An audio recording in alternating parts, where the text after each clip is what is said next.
Welcome to the Knife Show, where we dissect the human psyche and society. My name is Joyce, and I'm an INFJ. And my name is Denzel Mensa. I'm an ENFJ. And today we are going to be talking about the anti love languages. Not anti as in your mother's or your brother's sister, anti love languages. I believe this is a term that Joyce has coined, coming from our last video on the love languages. So if you haven't seen that yet, I would watch that first because in that video, Joyce and I, we define what our understanding of the love languages are and pretty much some tips on how to meet people with those, how to receive it. We believe that there's a difference a lot of times between how you give love languages and how you receive them. And Joyce brought up a really good point, which she coined as the anti love language. And it's essentially this idea that for people who have a certain love language, it's essentially that they are more sensitive both to the positive aspects of that love language and the negative aspects of that love language. And I thought that was a really interesting idea that could be in a whole video in itself. So today, what Joyce and I are going to be talking about, we're going to be going in the same order as we did with the last love language video. And we're going to be talking about how, for example, quality time can be both very helpful to people, but then also the ways that you could be damaging somebody who has quality time as their top love language. And we're going to go through that with all of the love languages. Did you want to add anything to that, Joyce, before we hop into it? Yeah, so the reason why I made the term anti-love language is because I think that when you feel loved in a certain way, by the very nature of things existing in opposites, you also can feel very not loved or not cared about if people go against what you perceive to be love. So yeah, it's a topic that hits really close to home because I realize a lot of the trauma that I have is based around certain love languages not being met and how that's affected my psyche. Like I'm not worth being cared about, or I'm not worth being considered, or not worth people being attentive of those kind of things. And so yeah, this is all part of my therapy, that word. I feel that. I feel that. Well, then I guess hopping right into it, I would love to know what your idea or understanding of anti quality time would be. Yeah, I guess it's when the people that you care about are never available, or they never intentionally set up time to spend with you. So they seem like they're avoiding you. Of course, anyone would be sensitive to this. You know, they say that when people really care about you, they'll make time to talk with you. And so Right. it's just constantly people making excuses, or they're just not putting you as a priority in spending time with you. Yeah, that's Whether good. Yeah, whether they're placing work above you or other friends above you or the romantic relationship above you. One Oh, of yeah, the that's pain a soft spot points. for both of us. Yeah. So me and Denzel, we have a history of friends.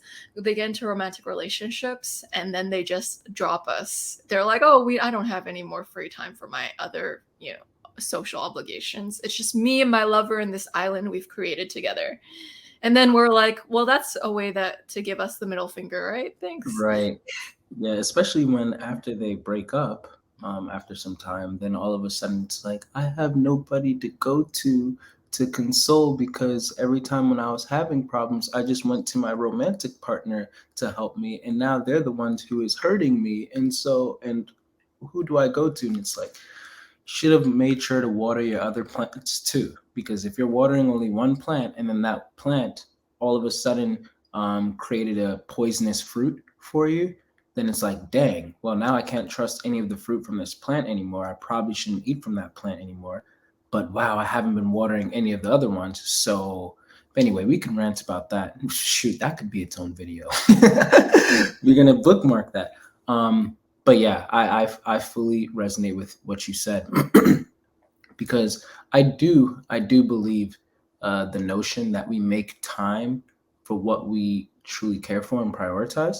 Of course, there's caveats to that.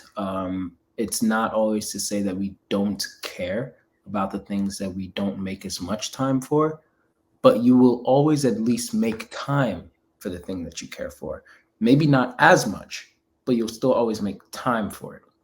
And so when you feel like this person is not making almost any time for you, not putting in any energy for you, not really, even when they are, then they're like watching the clock and stuff like that, and it's kind of like it was a chore for them to like squeeze you in.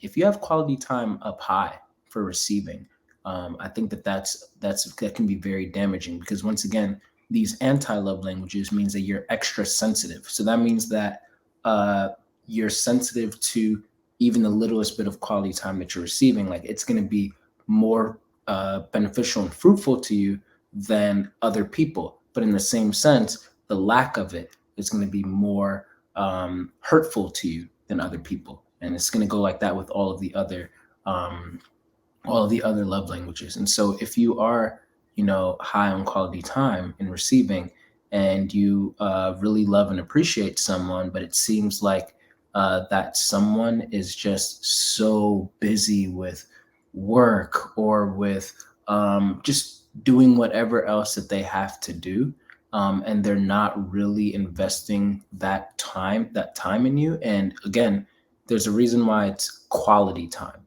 Quality is a kind of like arbitrary word, because everybody defines quality in a different way. We talked a little bit more about that in our last video.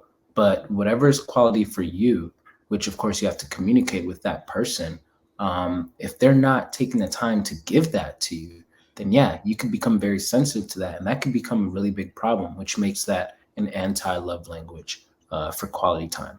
Yeah, I wholeheartedly agree.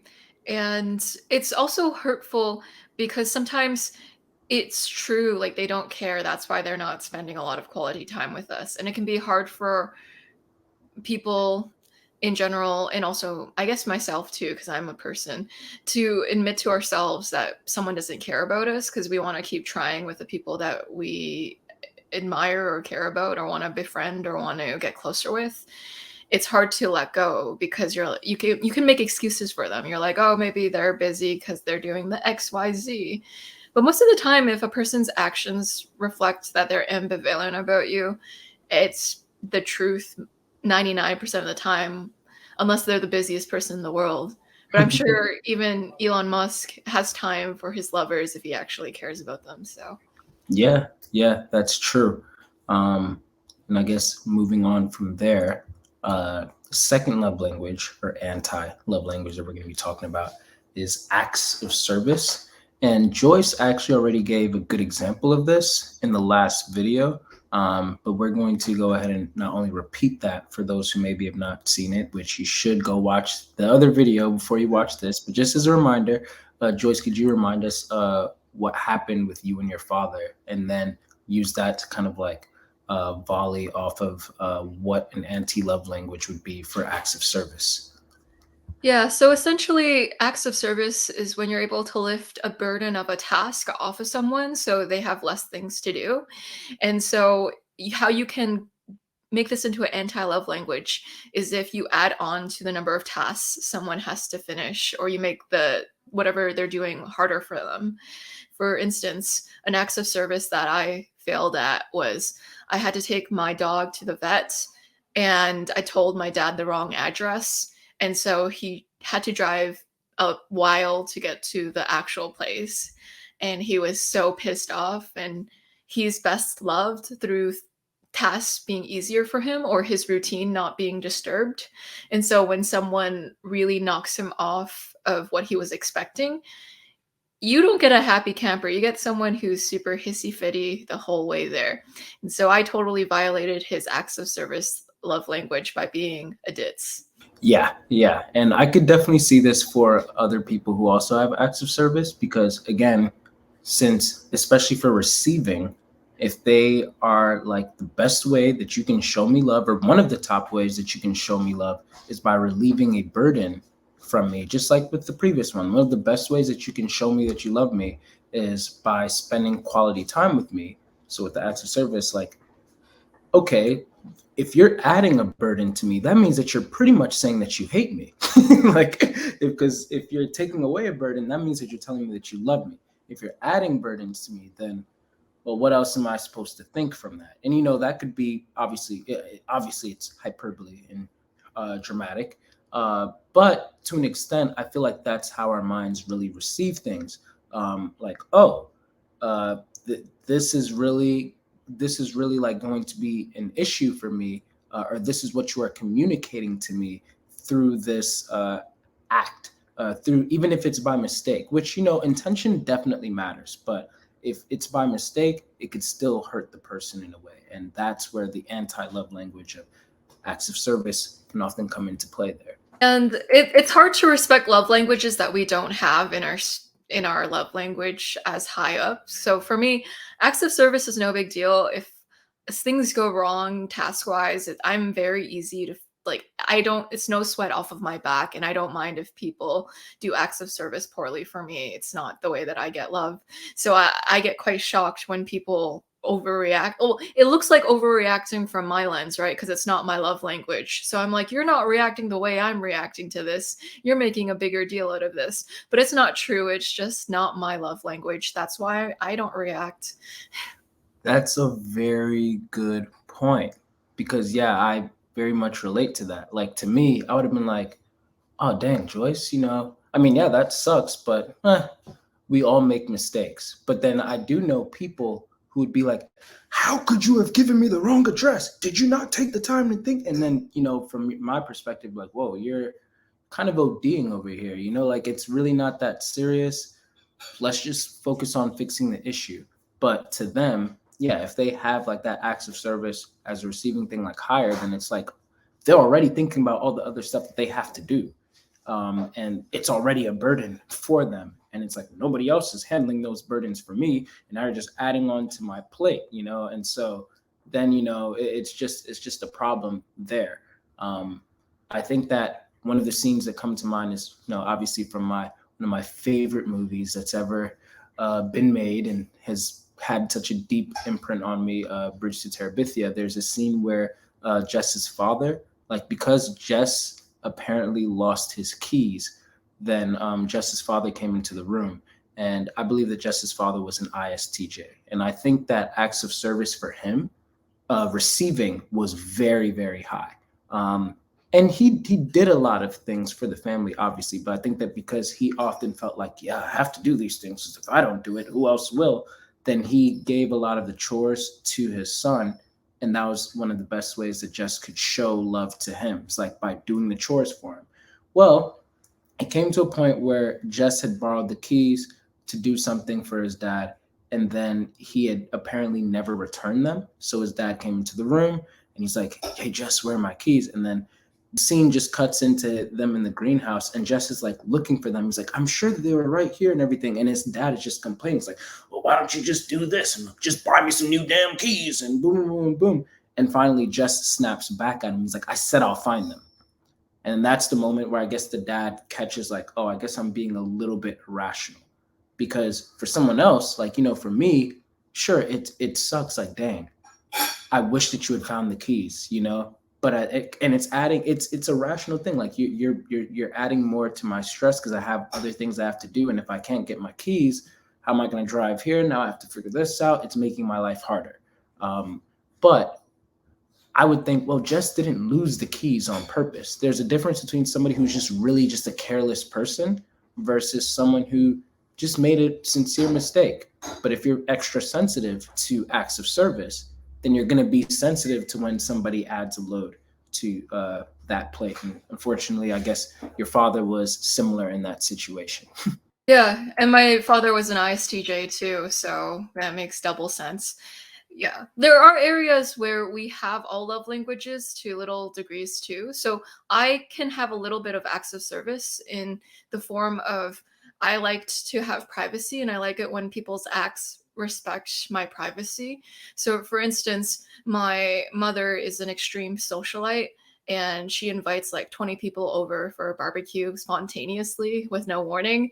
And so I'll have a video scheduled that day or something. And then I'll just have these like loud laughing Chinese people everywhere. And I'm like, Mom, I've asked for very few acts of service, but this is the one thing which annoys me a lot. And it's background noise in my videos. Yes, ESFP mother, right? Yes. Not surprising. Yeah, no, I definitely get that. Yeah, that makes sense to me. So the next anti-love language that we're going to be talking about is words of affirmation. And Joyce, I would love to hear your opinion on how this could show up as an anti-love language. Denzel, I really liked it when you called words of affirmation words of information because to me, they inform me of things too. I recently had someone ask me, how do you tell apart when you're being conversationally intimate versus romantically intimate? Because I was venting about how I'm very warm and friendly sometimes, and I like intimacy and I like to generate in a conversation. And so people can take that the wrong way and they can think that I'm coming on to them. And that's not what I'm doing. And so they're like, well, how do people tell? And I'm like, I'll tell you if you mean something to me. That's how you know, which is why words of affirmation is so important to me because no matter how warm and friendly I am, I might be that way to everyone, but if I care about you, I will actually explicitly tell you you matter to me. And so the love language means so much to me because there's so much meaning behind it because I differentiate like what a person actually thinks about me through their actual direct communication because I am a person who is generally warm. Um, and that's not enough to know my true intention. I'd rather just have it explicitly tell them because they always misunderstand. Like people always misunderstand, and it's really been annoying me. Like I have a lot of male friends who I can't be friends with because they think that I'm always into them. And I'll even explain to you, I'm not into you. But they take my like words of information as a grain of salt and they're like, no, she's into me. And I'm like, do my words Because mean nothing? they're paying so much more attention to the actions. Remember, actions speak louder than words They all the don't for time. me. Yeah, No. it's not always the case. Like it's not to say that you're completely negating it, but yeah, I fully agree with you. Like, and I resonate with that too. Like if you're naturally like a more affectionate or effusive person, then the way that you deliver words of information might be different. There's a nonchalant way to be like, hey, you know what, Joyce? I think that you're pretty cool. Versus like, Joyce, you are pretty cool. You know, like, but either way, like there's information and there's a way that you delivered it. And for certain people, there could be like a, oh, because you know you delivered it in this way, then there is like a different tone and meaning behind it. But to me, like track again, like, you know, if I speak like this often, then pay more attention to the exact wording that I'm using. If I did not say that you are my number one best friend or something, you probably should not assume that. That you know, because I'm kind to everyone, and you know, I can be and I can do these acts of service for everyone, sure. But then at the end of the day, again, you can always rope me in, like, or I can always rope you in with the I never said that, and that's my thing. If I never said something, you can't hold me to it. That's just how I am. Like I could have acted a certain way, you interpreted it a certain way. That's on you. But I never told you I was attracted to you. I never told you that you were gonna be my best man. I never told you that oh, we are to get married. I never said any of these things to you. So therefore, you can't hold me to that just based off of, oh, I opened the door for you when you were walking in here, or oh, I bought you this really thoughtful gift for your birthday, like, or I text you like all the time. Like, pay attention more to what I'm saying. So yeah, I definitely feel you there. And then I'm thinking that the anti love language to that is obviously once again we are extra sensitive to words. If you have words of affirmation like higher and everything, so you're going to be extra happy when people are speaking kind, validating, truthful words to you. And then when they're speaking like very harsh criticisms, or if they outright just tell you that they don't like you, like some people say things out of anger. It's like, oh, you're horrible, or like, I hate you, or like whatever, like you never do anything for me. You always, you're gonna be extra sensitive to that because you're taking what they're saying. Like some people, well, I was just saying that because I was, you know, angry. To me, I I really personally believe I've never done that. Like I really don't think I've ever spoken out of anger because I'm so aware of every word that I'm saying and what it could mean and how it could be held against me, especially if it pertains to an interpersonal dynamic. That no, I even when I'm in my most angriest form, I'm thinking very rationally, like, no, I could say this to hurt this person's feelings, but it's not 100% true, even if I feel this way right now. So I'm not going to say it because I don't want the person to then maybe like hold on to it, you know? And I understand that not everybody's capable of having that kind of, um, I guess, censorship or control over their emotion. And I'm weaker in other areas where they might be, stronger in. But yeah, as an anti-love language, like saying something directly critical or harsh, like you're going to be extra sensitive to it. But also, there's that middle ground of just almost never receiving validation at all. And you just have to always guess. I'm guessing that this person loves me because they're always hanging out with me. And I'm guessing that this person loves me because, they buy me these gifts and yada, yada, yada. But like, I really would love to hear my father say, I love you. Like, I just, like, yeah, dad, you give me this money and you do. And I'm not talking about my dad, by the way. I know that my dad tells me he loves me all the time. So, but just in general, it's like, dad, you're doing this for me and, you're doing this. And like, sure, we shoot hoops together and everything. But like, I really like for a high words of affirmation person, they could really still have trouble believing that you really love them after you're doing all of this until you finally just tell them that information. Like, by the way, son, I love you. Boom. Like, okay, confirmed. They said it. He said it, and his actions are in alignment. So now I can know for sure, and then you're good.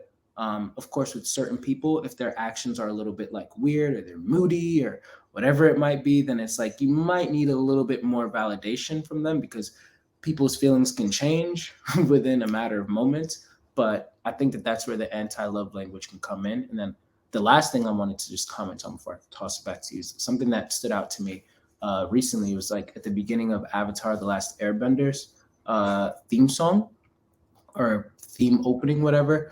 Katara is narrating, and one of the things that she said that caught my attention a few weeks ago as it was playing passively on my television set was she said, and although his airbending skills are great, he still has a lot to learn before he can save anyone. And to me, that was like that's a really great way to deliver criticism because it was constructive. Like you're saying like, hey, I acknowledge that you are good here. I see that, but you still have a lot of work to do. And to me, it's like, okay, I can work with that, because I at least I know that I have something that I'm working with and I'm improving. And so for that reason, because I'm so like one of my values is personal development and growth, then yeah, saying where I need to improve, that's totally fine. But if you're only making remarks on what I'm doing wrong, and you never say anything about what I'm actually doing right, which a lot of people view it as like, well, why should I do that? These are just expected. It's like still like if this is the stuff that you're supposed to be doing, but you just keep on talking about what I'm not doing right, like that's sending a message, especially for somebody who's like high on words of affirmation. So I think that that's those are the two things that I mainly feel like people should watch out for when you're saying something like very directly hurtful, and then also when you're just leaving a lot of ambiguity because you're not saying the thing straightforward for the person to just be like, okay, they said it, cool. Words are not always cheap. Yeah. Oh, when you're talking about your dad, my dad is actually like he's an ISTJ and he's Chinese, so I've never heard him say "I love you." It'd probably be as common as him saying "I killed someone." Probably he'll never say both in his lifetime. So when you say that you never, because I know that you've said this a few times, but I'm taking it really, uh, what's the word? Concretely, like he literally has never said "I love you" to you, like, or He maybe like doesn't okay, say "I love you." Yeah, he hasn't even said it once to you that you can that's not remember. yeah, that's not a yeah, it's not a real thing in Chinese culture. That's why, like, I don't feel like a Chinese kid, and I'm never allowed to say this to anyone because whenever I talk about how I don't fit into my culture, people will just rebuttal it too. This is where words of affirmation also come in because I'll be saying something deep and intimate, and I always listen to other people when they explain to me their scars on their body, as you put it, Denzel. But when I talk about the things that I have a darker side for, like how I feel like my culture doesn't fit me because all of the things are so contrary to my being, like Chinese people, if they're a certain kind of Chinese people, never give words of affirmation. And I'm just a person who primarily receives love that way. People will start to argue with me about, oh, no, you should be grateful for your culture and you're making a big deal out of this. And I'm like, God damn it. I make room for your words of information and I actually listen to you and I actually tell you what makes sense about your argument before I shut it down if I have disagreements. But for other people, I rarely ever get that in return. So I'll go onto a rant about, man, Asian people piss me off. But I'm not racist. And I don't mean that in a racist way, of course. I'm just upset at that moment. But I'm never allowed to be just upset. People always have to make it into a debate about whether or not my feelings are valid. And I'm like, might as well just not tell anyone about my feelings. And so the thing is, people who like words of affirmation are also typically people who love intimacy too.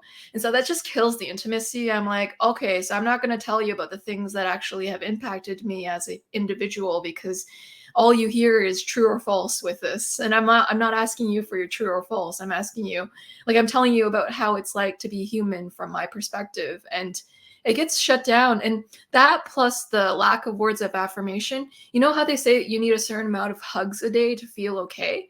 Like, I need a certain amount of words of affirmation to feel okay in a day.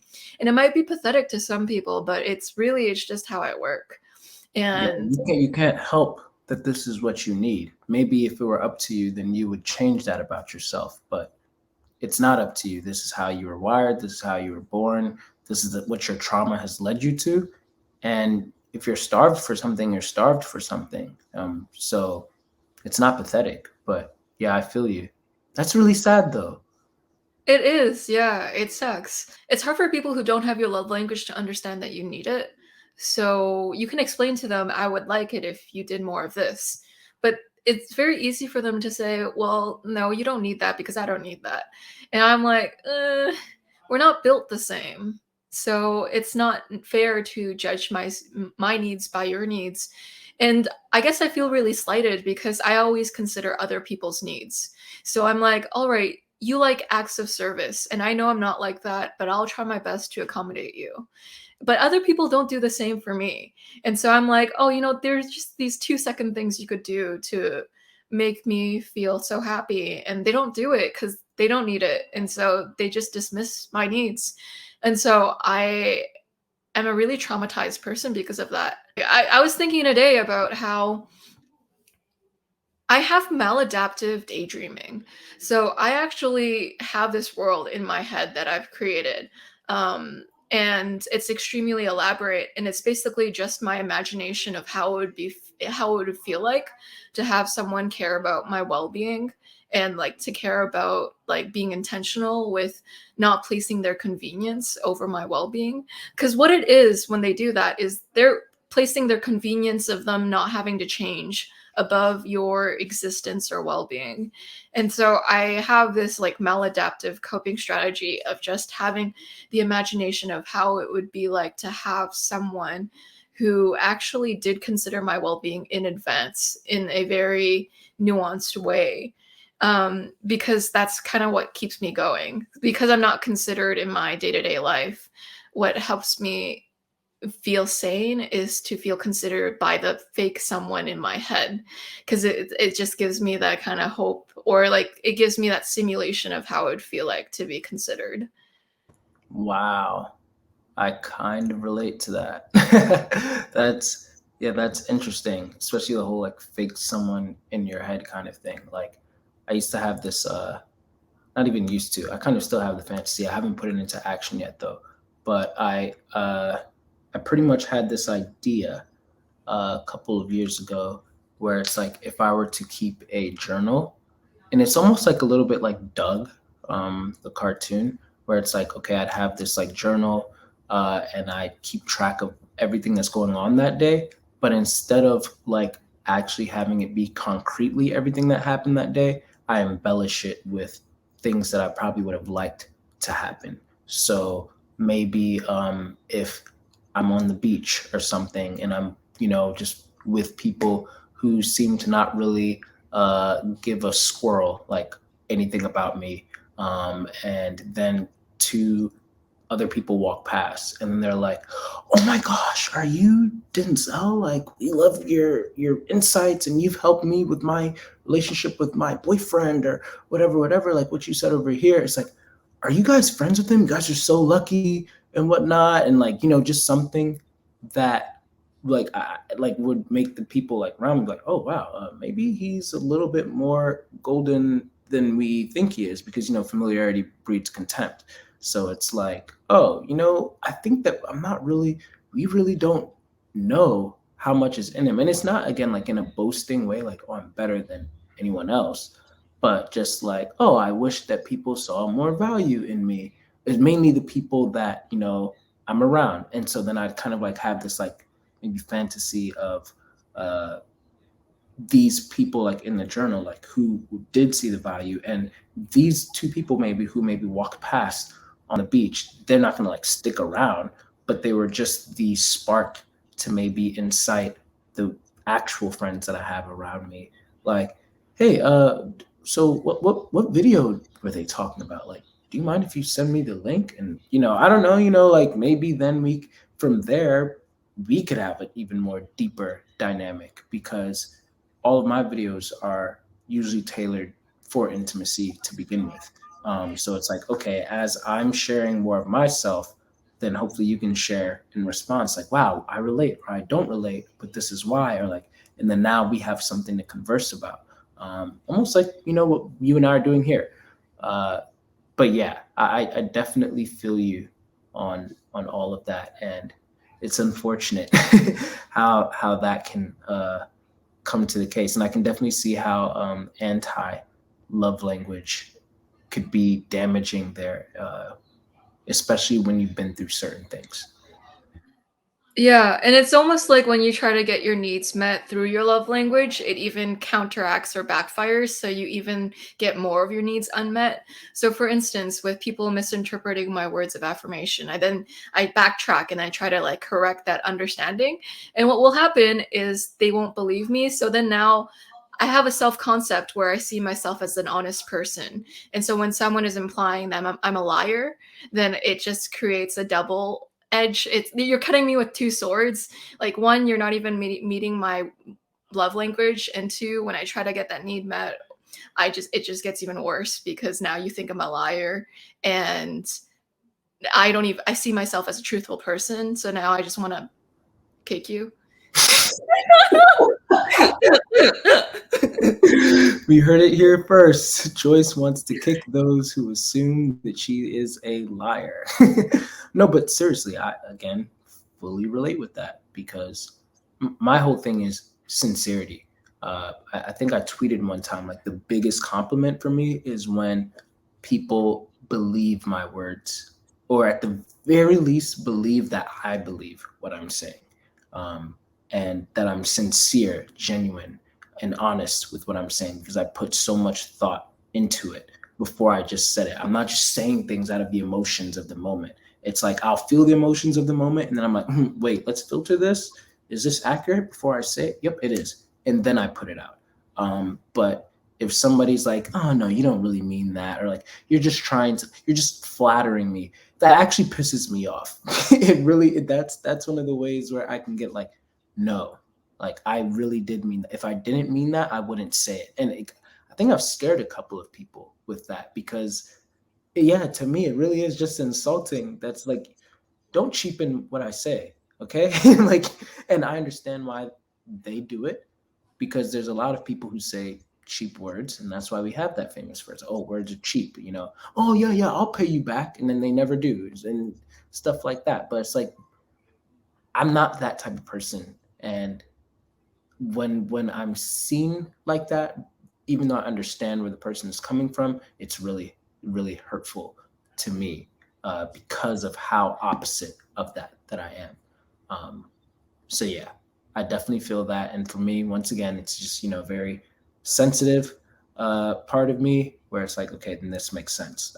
Where uh, it can be an anti-love language there. All right. So the next one that we're going to be talking about is gifts. So the anti-love language for gifts. And I actually don't really have much of an idea for this one. So I'm interested in hearing like what you're going to say, but what came to mind first and foremost is obviously, if somebody never really gives you gifts and that's like high up for you, then that can be like an anti-love language, because potentially what you're communicating is again that you don't love the person, but then also you don't even know the person because you don't even know that they love gifts. But then on top of that, I think that since what makes gifts so interesting and important to someone who has it high up is that you're giving a message to them that I know you. I know that you love Sonic the Hedgehog. And because I know that you love Sonic the Hedgehog, I intentionally got you this new Sonic the Hedgehog game that I knew that you've been talking about in the past 2 months and yada, yada, yada. And then on top of that, it's expensive, and, whatever, whatever. But, I got it for you. And it's like, wow, it's not just the gift, it's the thoughtfulness behind it. And so, again, if you either don't give someone a gift at all, which is the same as like not saying any words of affirmation or not giving any acts of service, or you do give the person a gift, but instead it's something that like they don't like. Like that could be a really interesting thing because I witnessed right in front of me one time someone like these two this couple, they were exchanging gifts with each other, and when one of the partners gave the couple, like it was kind of expensive earrings, but then the person who was receiving the earrings, they were like, I hate silver. It was like, whoa.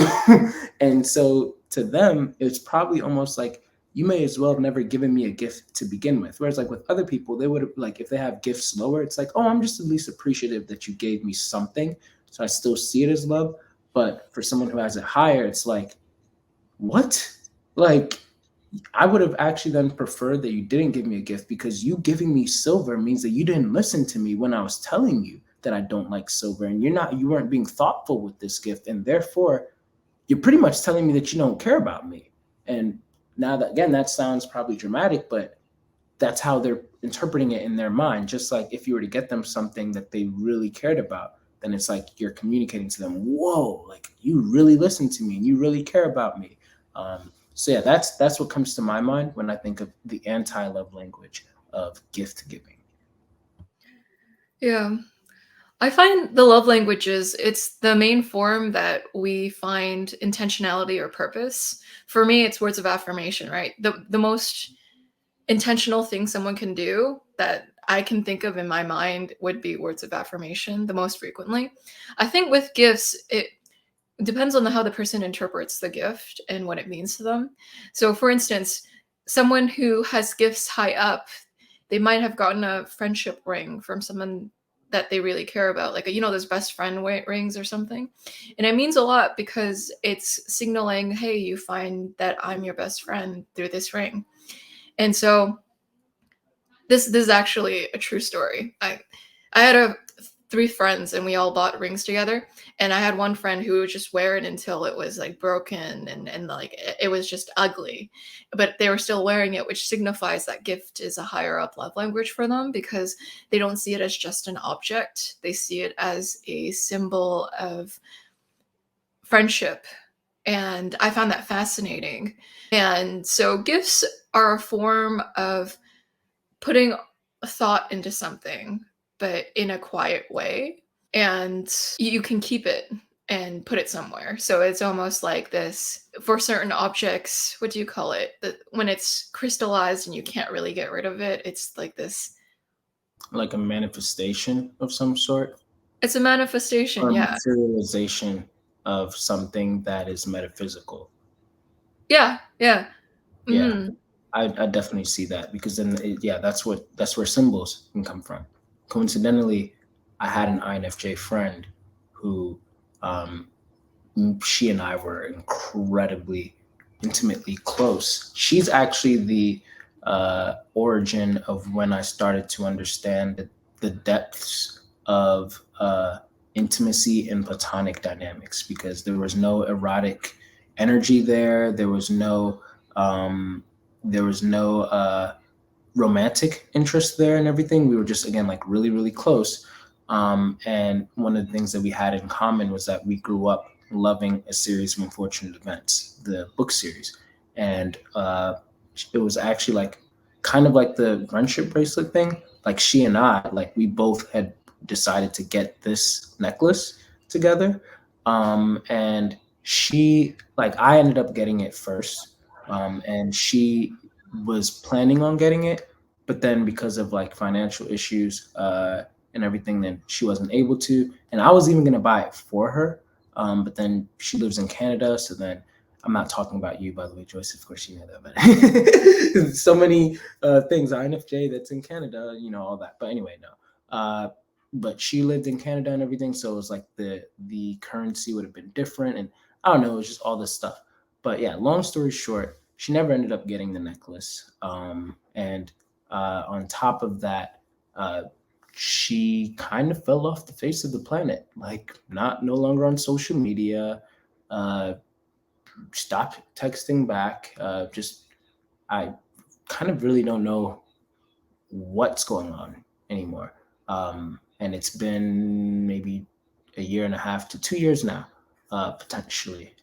And yeah, it's I try not to think about it, but I do think that like, so when I wear this, then it's I had to change the meaning behind it. It's no longer like a symbol of me and her friendship. It's just a symbol. It's a trademark for myself. Like, well, I've never seen anybody else have this necklace, so this is just now something that I'm wearing for myself because I really love it and I feel like part of the VFD kind of thing. But yeah, it would have been dope if we were able to buy the necklace for each other and send it to each other, just because it's like, oh, we touched this, and even though it's the same price or whatever, like this is for you from me, and this is a manifestation of, you know, where we stand and our bond there. So I think that's kind of like in line with what you were saying with the rings. Yeah. So a lot of gifts, they can either be meaningful or complete trash. There are certain things that I've gotten from people. It's like it was a yard sale and they just, instead of selling their stuff, all of the stuff that they couldn't sell, they just put into their present to me. That's not a nice gift love language. That's kind of like, hey, I'm gonna use you as the recycling bin. It's like when you go to an all you can eat buffet and you have that one friend who can eat what everyone else ordered, but now they can't finish. It's like, oh, he's the garbage can. It's like treating your friend as a garbage can, and you're like, this gift is so my house is less cluttered. And I'm like, thank you. And it's like the middle finger, but in a present. So Yeah. that's inconsiderate. That's anti gifts. That's Yeah. called you just don't want to be a hoarder, so you're just outsourcing your trash to me. Thanks. Yeah. And in those situations, for someone who's high up on gifts, it's probably better that you just don't get them anything at all. It's still not good that you don't get them anything at all, but it's probably better. And correct us if we're wrong. If you're high up on gifts, then comment.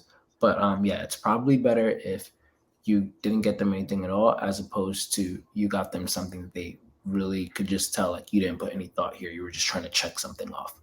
Uh, yeah. And I feel like that kind of goes with like everything. Like, if I'm high on quality time and it's really that much of a burden to you, it's probably better and you're like rushing our time together, it's probably better that you don't even make that time and hang out. I appreciate the gesture.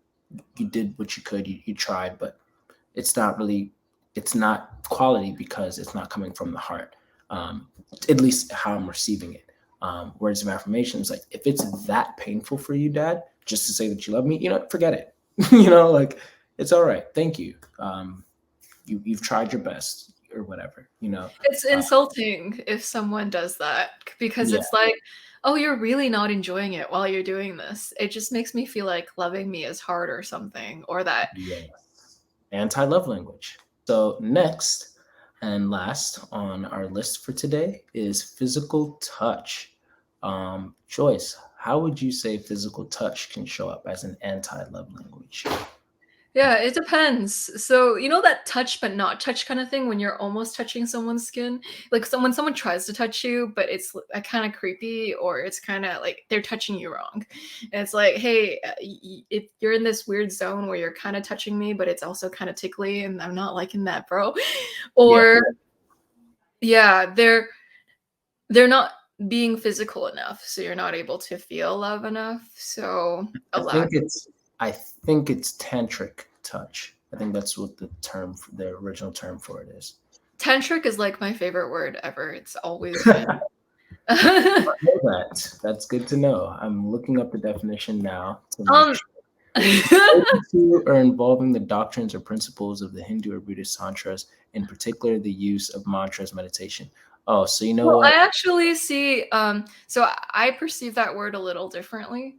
Oh, okay. So it's kind of Okay. like so in the Enneagram to describe the sexual instinct, one of the words they use is tantric, like a tantric connection. And what it means is like a so close that it's almost sexual, but it's not sexual. It's like the intensity of sex, but in a non-sexual act. Yeah, that makes sense. Because even when I'm reading right here, it says, "What is a tantra kiss?" And it says, "Trace the outline of your partner's lips with your tongue. Let them do the same to you. Then start to slowly explore each other's mouths with your tongues." Sorry if this is too explicit. Being mindful so you don't get carried away. Keep moving slowly, explore, and maintain the sensuality of the experience. So yeah, it does. It's still there's still an element of I'm touching you, but I'm not really touching you. No, It- I'm at a loss for words. Anyways, yeah, the reason why I like that is not because I'm creepy.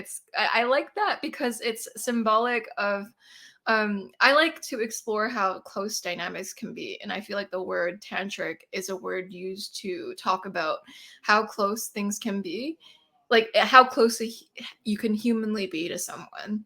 And I think I'm fascinated by topics like that, which is why I get really upset when connections are cut off abruptly at a certain point. What I was trying to say was with physical touch, and the ways in which it can be an anti love language is if one, they're touching you, but in a way that it doesn't feel nice, or two, they're not touching you.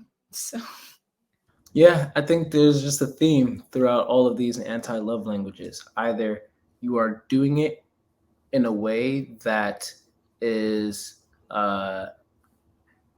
just doing the opposite, like you're doing it like in a very disdainful, resenting kind of way, or you're doing it not at all. You're not doing it at all. These are ways where you can be giving an anti-love language. It's kind of like when people say like no message is a message in and of itself, or no response is a response in itself, something like that. So in the same sense, yeah, like if there's just silence can be filled with so much, and if the relationship is not as secure as it should be, for whatever reason, then the silence of acts of service, just opportunities of acts of service constantly being missed, or opportunities of quality time constantly being missed, opportunities of physical touch constantly being missed, words of affirmation, gifts, it's going to speak things. And so, yeah, I'm thinking that with physical touch, for sure, if you're not touching the person, um, then you are communicating to the person, as dramatic as it sounds, that you probably don't like the person. And if you are touching the person in a very begrudgingly type of way, like the people who are like, fine, give me a hug. No, never mind. I don't want to give you a hug now because, like, maybe you can't help that you hate hugs or whatever. And that's totally on you. You probably can't help that. But if I really want to give that to you, uh, and there just seems to be like a disconnect here, then I'd just rather not give you one then. And then obviously there's the touching the person in like the wrong way. Like if the person's like high on like physical touch or whatnot, but you are you're hurtful somehow with how you're touching them, or even annoying somehow with it because the person is so sensitive to it. That can also do quite some things. So I think that for physical touch, those are the ways that come to mind on how it can show up as an anti-love language. And for all of these love languages, just like we said in the last video, learn how the person really likes to receive it, and then from there maybe even learn how they don't like to receive it, so that way you can know, how can I love you more. The love languages are all about communication and us being able to teach other people how to love us more, and also them teaching us how to love them more, or more uh, appropriately, though in the way that they will receive it, in the way that they'll best grasp it and understand it, and meeting them as they also meet us, which makes for the best types of dynamics. Yeah, so all of these models around relationships are to teach us how to meet others where they're at rather than have unrealistic expectations. And it also shows you where your trauma is located. So if you're wondering why you're a messed up individual, these models are great at telling you the areas in which you haven't had your needs met for decades. Yeah, and then it'll be a good spot to now do some inner healing, work on yourself, and push yourself even, so that, because I feel like at our best selves, we are receptive to all of these, and we are able to give all of these. But the more damaged that you are, then even with your highest love language, it's going to be a very low quality. So, all that being said, thank you all for listening today. Please make sure that you subscribe if you enjoyed what we have. Please make sure that you like and share if you enjoyed what we had to say here. It really helps this humble channel out. Also, be sure to check out the description below so that you can check out the services that we offer. We offer typing services and coaching services. Be sure to comment any video topics that you would like for Joyce and I to explore. And yeah, until next time. Stay sharp.